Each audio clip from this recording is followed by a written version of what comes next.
Una religiosa ha puesto en tela de juicio la virginidad perpetua de María. O sea, está atacando el dogma. Entonces, yo como católico, pues no me queda otra que responder a esas razones que ella da para atacar la perpetua virginidad de nuestra Madre Santísima. Quédate a verlo, que no va a tener desperdicio.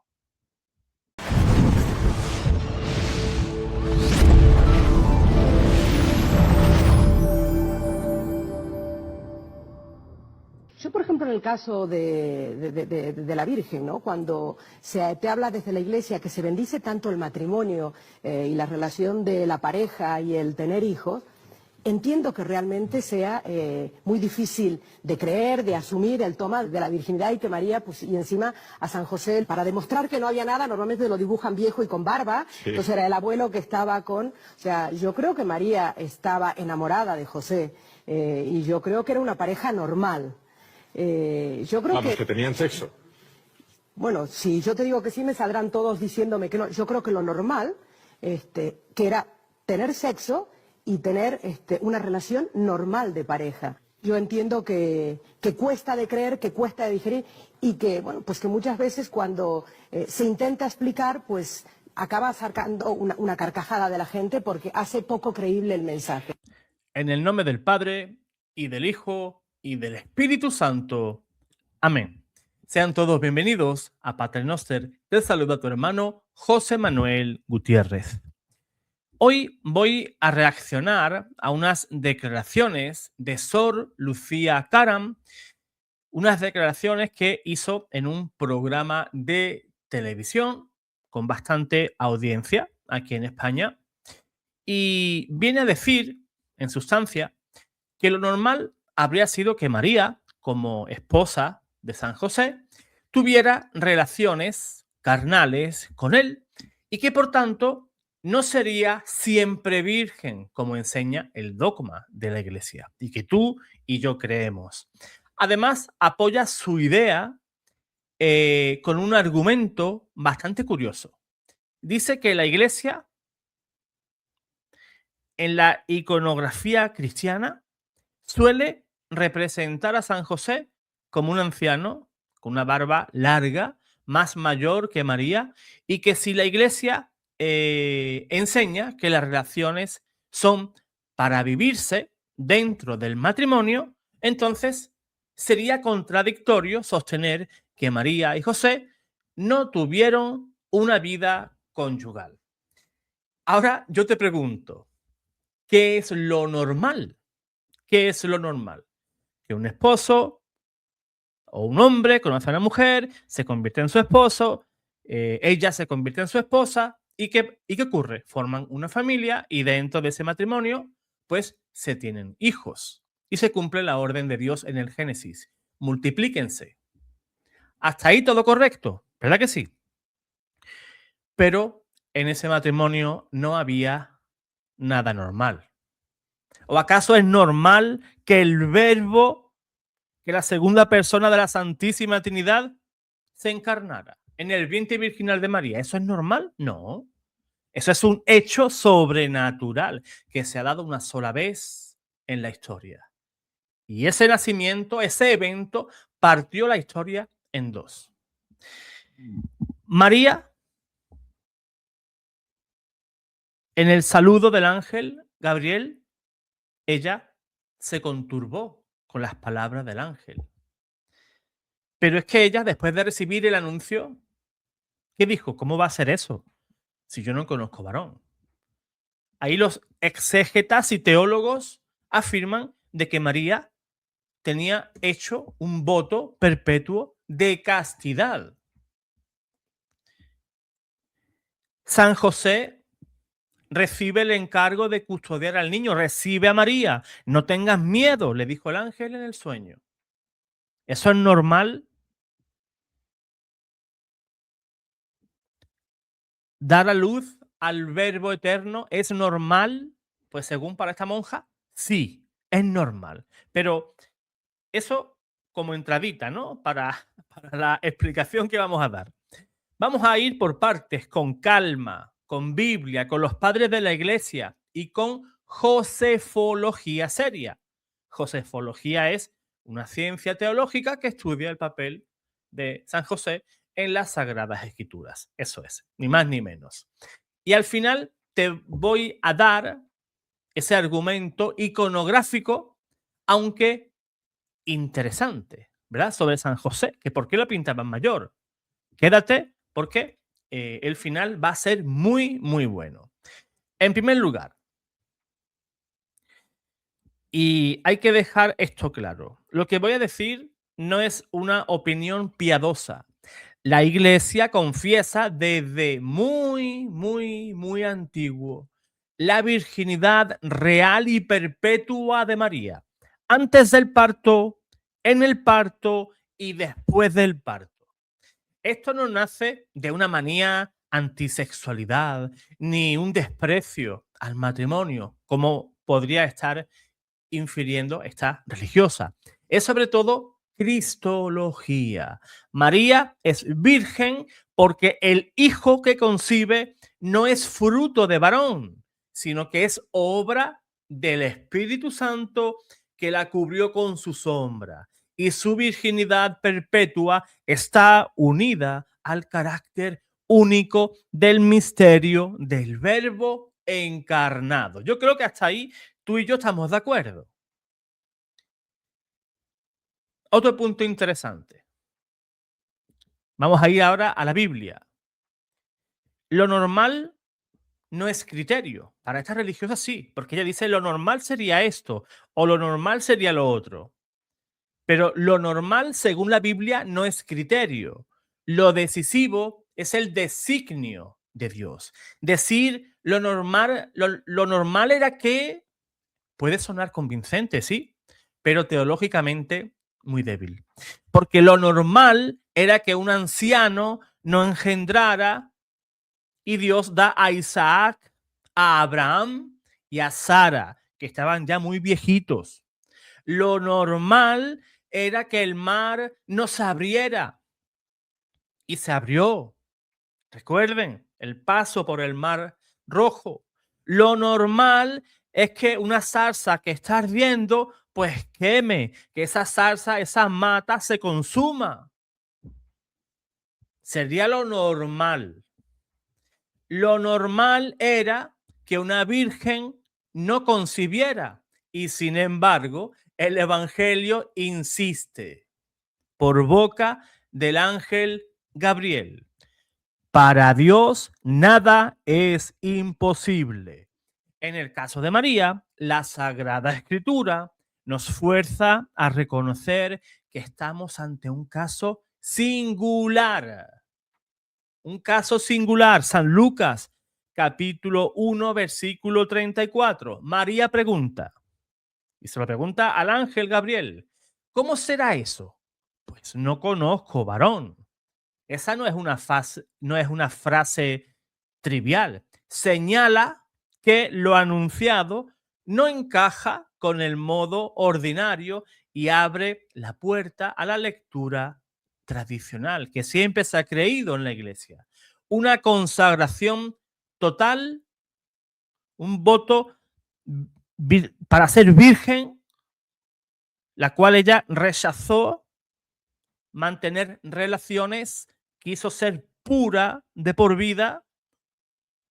Mateo capítulo 1, versículos del 18 al 25, podemos leerlo. No lo vamos a leer todo para no alargar más esto.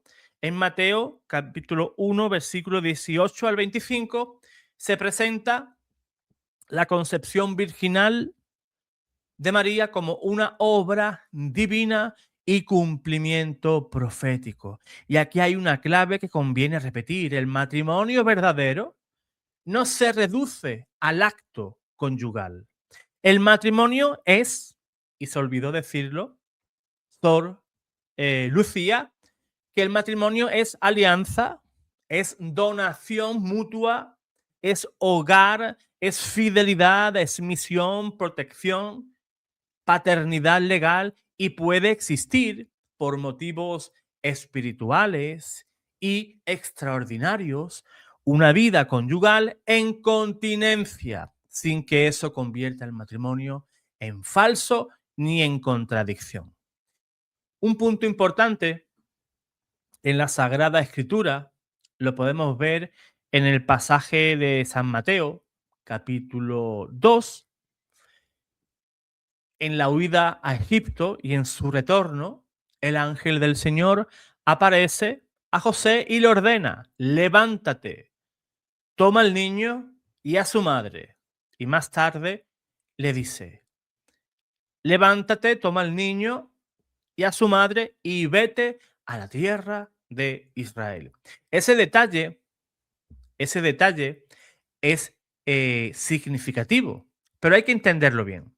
No es que el texto esté negando que María sea la esposa de José. Mateo deja claro el desposorio y la realidad del matrimonio.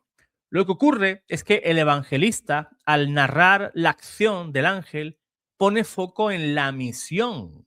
José es interpelado como el responsable de la Sagrada Familia, el que recibe ese mandato, y él obedece y actúa. San Mateo presenta a José como custodio y asimismo la Iglesia lo define: José, el custodio de la Sagrada Familia, porque él protege a María, él salva al niño del peligro, lo saca de Israel y lo lleva a Egipto, el que conduce a la familia en obediencia a Dios y el que guarda el misterio sin apropiárselo.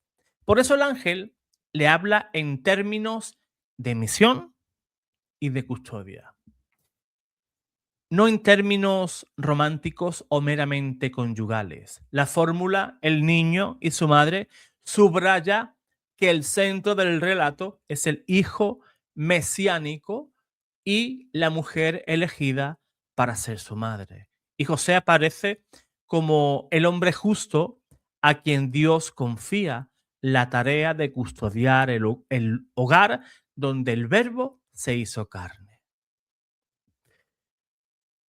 José no recibe un encargo doméstico, recibe un encargo desde el cielo: custodiar a la madre y proteger al niño, al Redentor. Otro texto bastante fuerte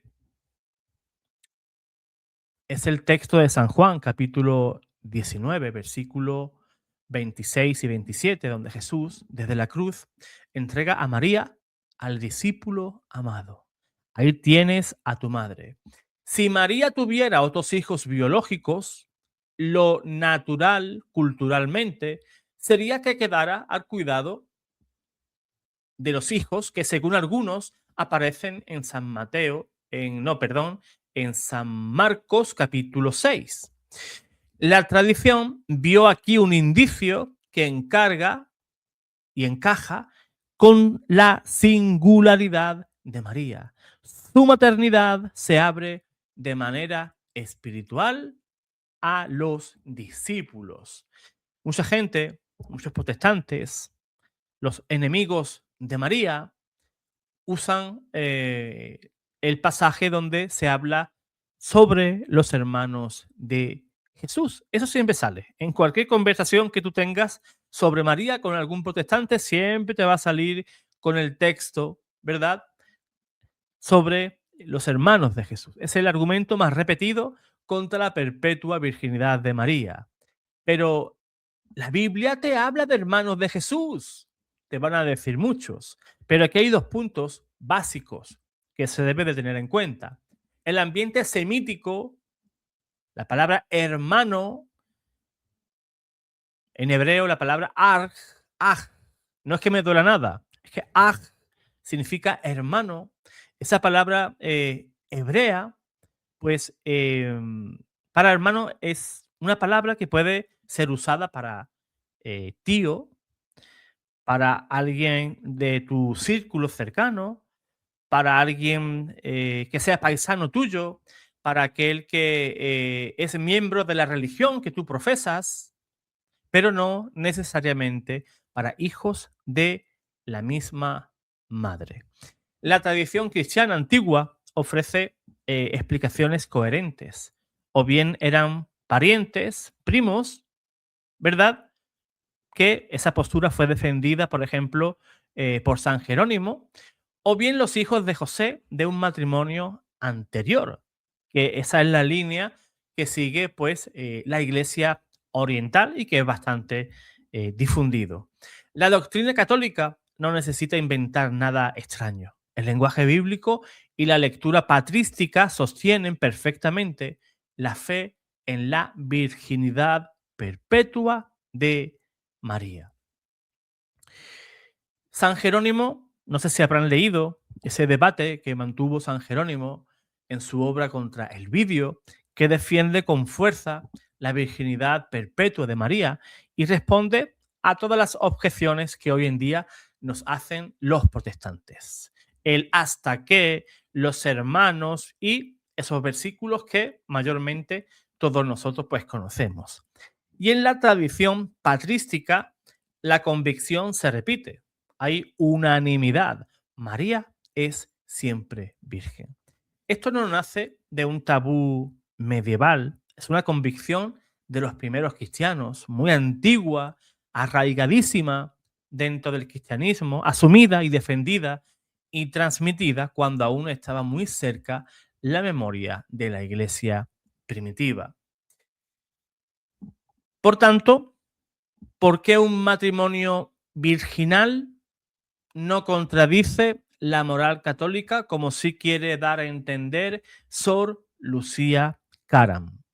La moral católica enseña: las relaciones sexuales tienen un lugar propio en el matrimonio. Correcto. Esas relaciones se deben de dar dentro del matrimonio. Pero de ahí no se sigue. Si hay matrimonio, entonces necesariamente, obligatoriamente, debe de haber relaciones. Eso sería convertir un derecho en un deber absoluto. Y la vida cristiana no funciona así. El matrimonio de María y de José es verdadero. Alianza real, hay convivencia real, obviamente, hay fidelidad, hay paternidad legal y real de José sobre Jesús. Y ahí entra el concepto clásico: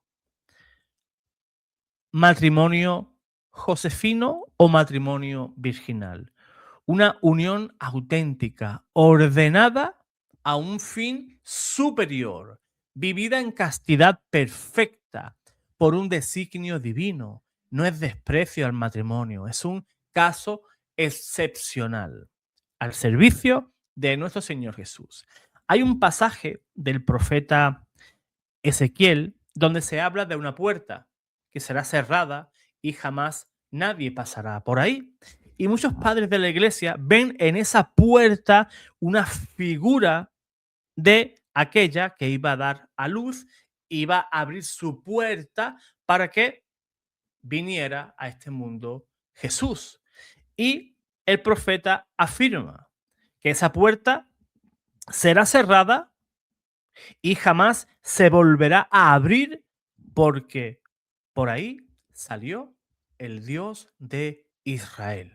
Por tanto, no es un argumento absurdo ni nada extraño que si por ahí, por una puerta, pasó el Dios de Israel y se selló y no se abrió más, no sería descabellado pensar que cuanto más sagrada es María para Dios mismo que una puerta. Y por tanto, María o las puertas de María, vamos a entrecomillarlo, el útero de María no se abrió para nadie más, solo para que el Dios de Israel viniera a este mundo. Ese argumento lo podemos desarrollar en otro video, enfocarnos solamente en eso porque es bellísimo, bellísimo. Díganmelo en los comentarios. Ahora bien, esta señora, Sor Lucía, usa el argumento de la iconografía. San José aparece anciano. Sobre lo visual siempre lo pintan anciano, según ella. Es cierto que en muchas épocas se representó a José mayor y eso tuvo una intención pedagógica, subrayar el papel protector y estable de José y en ciertos contextos reforzar ante el pueblo la idea de la virginidad de María, evitando lecturas maliciosas o confusas. Pero atención, la iconografía no define un dogma.